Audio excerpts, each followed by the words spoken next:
Hello and welcome back to the Bad Movie Reviews channel, hosted by your two favourite Argylle secret agents.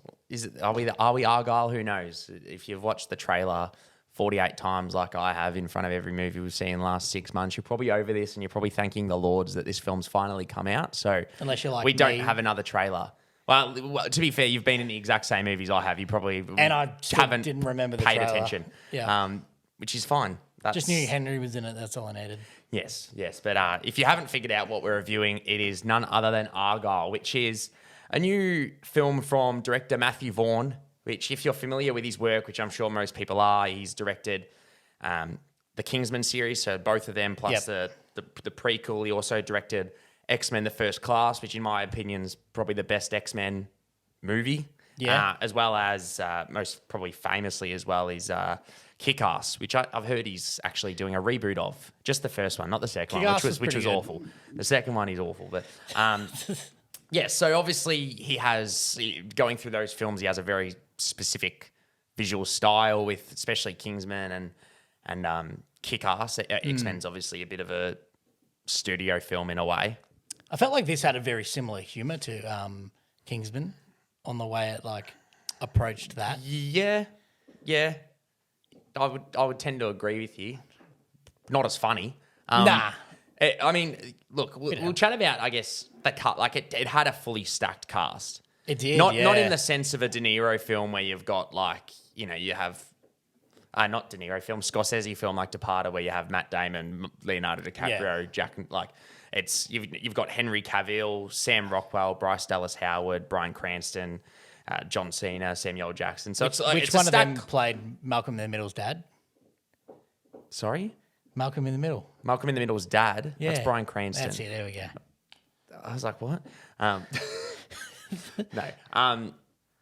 So it's a stacked cast in the sense that they're big names. Yeah. And they're drawable names. Like Henry Cavill, obviously there's a lot of people who love Henry Cavill. John Cena. I mean, in terms of how long they're in the film, you obviously got to go and see it. But yeah.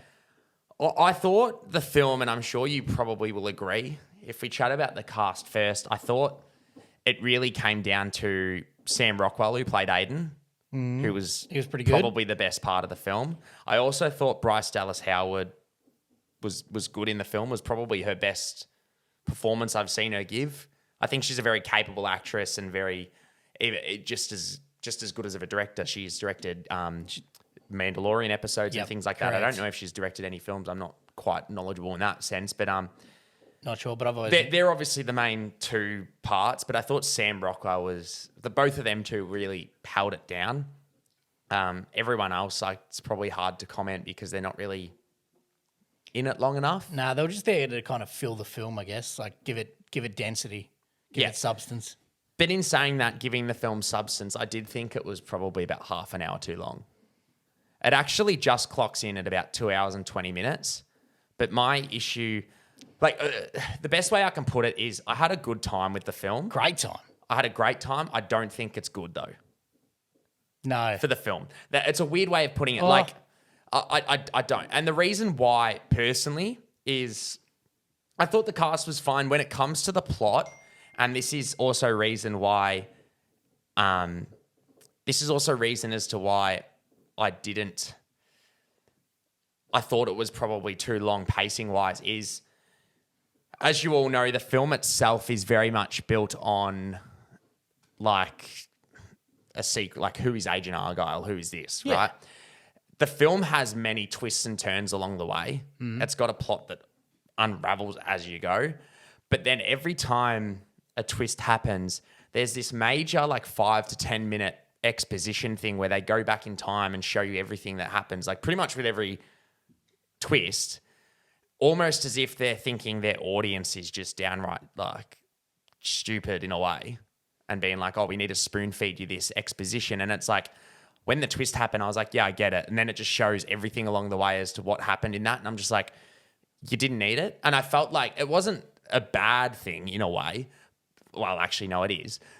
But that you could have taken all of that out and still had the same end result, and it would be genuinely 20 minutes shorter. Oh, yeah, I think so. But I actually thought that stuff complemented the way the direction of the film went.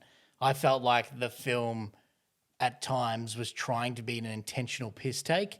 And I felt like those moments where it's making fun of itself and the audience were to follow the method of being that intentional piss take. Yeah, no, like I'd agree. I like obviously coming from the director of Kingsman, it has got a very similar style in that way. It kind of swaps out the gore and the blood of Kingsman for a bit more of like a romantic side of like there's obviously a romantic story at play, which Kingsman kind of, or it actually didn't really have at all. So it swapped out that. I thought it swapped out that, but I also thought the direction was probably the weaker. Like it's probably the strongest point of Kingsman. It's got very stylized action sequences. Like when you think of Kingsman, you think of that church scene and like the camera whip pans. Yeah, and it's I like love the one. It's incredible. Whereas this film didn't really have that. No. With the action scenes at all, it felt very like generically directed in the action sequences kind of things, which kind of upset me and disappointed me a bit because that's probably the one thing I was looking forward to the most. Knowing Matthew Vaughn quite well with his films, even Kick-Ass, he's got such a distinctive direction style, and I felt like this film really lacked it. There were glimpses here and there, but then it never really eventuated. That's fair. And from a film that's 2 hours and 20 minutes long, I actually thought it lacked. It was really full of exposition and very plot heavy. Yeah, definitely plot heavy. I also feel like the actual twists and turns didn't really have much of a payoff because I thought they actually came really quite early during the film. That's why I just looked at the whole thing. It was in like, from within the first half an hour, I was like, this movie is a joke about itself. And I'm like, I'm going to roll with that. And that's how I think I watched the film. So I was like, those moments where it felt like things were out of place or jarring, or it was a weird transition between twists back to the plot. I was like, that's kind of good. Like it's following this similar format of I'm trying to be like a good film, but intentionally being a bad one. Yeah, but if you intentionally do something in a bad way, does it still make it bad though? I feel like if you're doing, I feel like you gotta respect it in a way, but also it still makes it a bad film at the end of the day.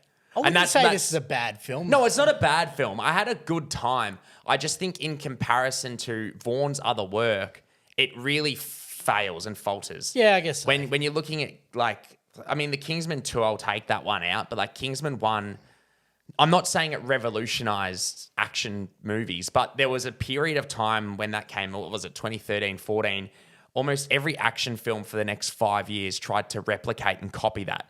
I worked at the cinemas at the time. I'm sure you might have. That film came out similar time, middle of Feb, which is a dead period for cinema in Australia. Like not much comes out. It came out at that dead time, and like 5 weeks later, it was still selling out.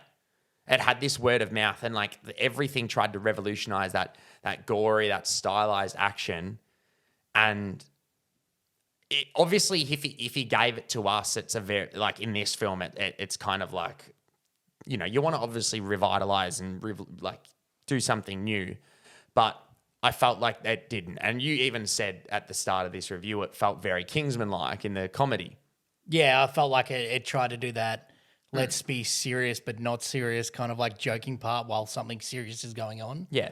Like I feel like Kingsman really works. I thought it had great comedy, but great action. Whereas this film had had some funny moments here and there. Like I genuinely did laugh, but it wasn't like, oh, that's hilarious. Like it was kind of like, oh, that's a bit weird. Like more kind of laughter for me. And then I felt like the action scenes really kind of faltered. They weren't anything cool where I'm like, yeah, I'd go buy that and watch it again, like I did with Kingsman. Even Kingsman 2, it still had those action set pieces. But then I also thought the plot's probably where it just, I think, lets it down the most. I think it's full of exposition. It's like, which really added to its runtime and made it feel quite lengthy. Some of the editing as well was really weird. Like I know it was obviously taking the kind of Mickey, but where these like, you know, certain characters merge into one another within the film, it kind of got a little bit uncanny at times. Like the CGI. I loved that. No, I didn't mind it, but the CGI at times looked really like shoddy, like really average when doing that. And in saying that, that's a lot of work to like film the exact same scene twice with two different actors. It's a lot of work. And then but no, I don't know. It sounds like you probably had a better time than me. Yeah, I just went in like cash. This movie, I don't care if it has substance or not. If it's like great fun, then it's a great film. Like this was an enjoyable one, and I'd recommend this for like my friends and family. I wouldn't be like, hey, this is the movie of the year. Let's look out for some of the best acting performances you'll see. There's probably going to be a lot better movies shortly that'll beat this. But man, just a great time. I would watch this again just for fun. Yeah, it's a fun time.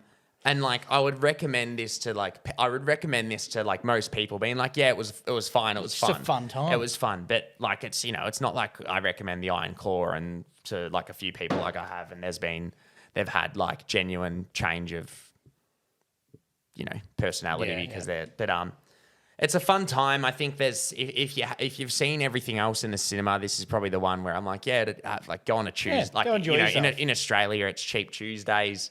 So like, you know, I'd say go on a cheap Tuesday, spend your $30 and have a good time. I don't think it's awful. I don't think it's bad, but I don't really think it's a great film. I think it falters on that, like, you know, if we don't give ratings, but it's like smack bang in the middle. Like, I had a good time, but why I'm kind of a bit disappointed is because there were little moments and like little sequences where it felt like it could be something genuinely great. And then there were moments where I was like, this is really bad, like at the current time. But then that's probably where I'm a little bit let down. I know obviously Vaughn's other work, and I do love majority of it. And there were genuine glimpses of like, this is really good. Yeah. And then I just was like let down a little bit. But you are right. I would probably recommend this to most people. Like, I wouldn't. I don't even know. Like, Killers of the Flower Moon was both in our top 10s or 15s. Recommend it to anyone. I love that film with all my heart, but like, I would be very careful who I recommend it to, because it is a very heavy film, and some people do go to the cinemas not necessarily to watch a story unfold to feel emotion. They go for a fun time, some people. So this is probably one I would recommend. And, you know, when you've got Madame Web or Madam Web, however you pronounce it, next week, it's probably going to still be the best film coming out in Feb. Depends if Bob Marley's any good. I don't know. Doesn't look too bad. I'm actually a little keen for that one, actually. We see that next week, next Tuesday, I think. But, yeah, I mean, if you have seen it, I don't know if it's out anywhere else. Have you got anything else to add? No, I got nothing extra to add on there. Yeah. It's just fun. Fun time. I do think I'm keen to see one thing I actually just want to add. Henry Cavill, I do love him. Cavill, however you pronounce it. I do love him. I do think he's a genuine sweet-ass, but I would love sweetheart. He has got a sweet ass though. I'll tell you that much. He has got I would love to see him do something new. It feels like he's played the exact same character in absolutely everything. Like this stoic. And to be fair, there is a trailer that came out recently for a new Guy Ritchie film who's done The Gentleman. Yep. Some terrible films last, like Wrath of Man, and he also did that weird. Remember Operation Defune or whatever with Jason Statham last year, which was terrible. Yeah. Oh god, that sucked. It's a film about like this guy who like gets people together on a boat. A trailer came out for it yesterday, and he like looks like he plays a killer madman, and there's a bit where he kills everyone. He's like he looks like he's having a fun time. So I'm keen for that. Let's see if he does something new, because I've not really seen him early days, but lately I would love to see him. Why not? I mean, Jason Statham and The Rock have made a career out of it, but The Rock is venturing into an A24 film next to do something serious. So I'm keen to see that. Big fan of mullet. Yeah, that was interesting. That was an interesting choice. But now, if you have seen it, which I'm sure you have, if you haven't, fair enough. That's why you're here. Yeah, that's why you're here. Comment below, let us know what you think. If you like our reviews, give it a like and subscribe for more of our content. And without further ado, we'll catch you next time. Thanks, guys.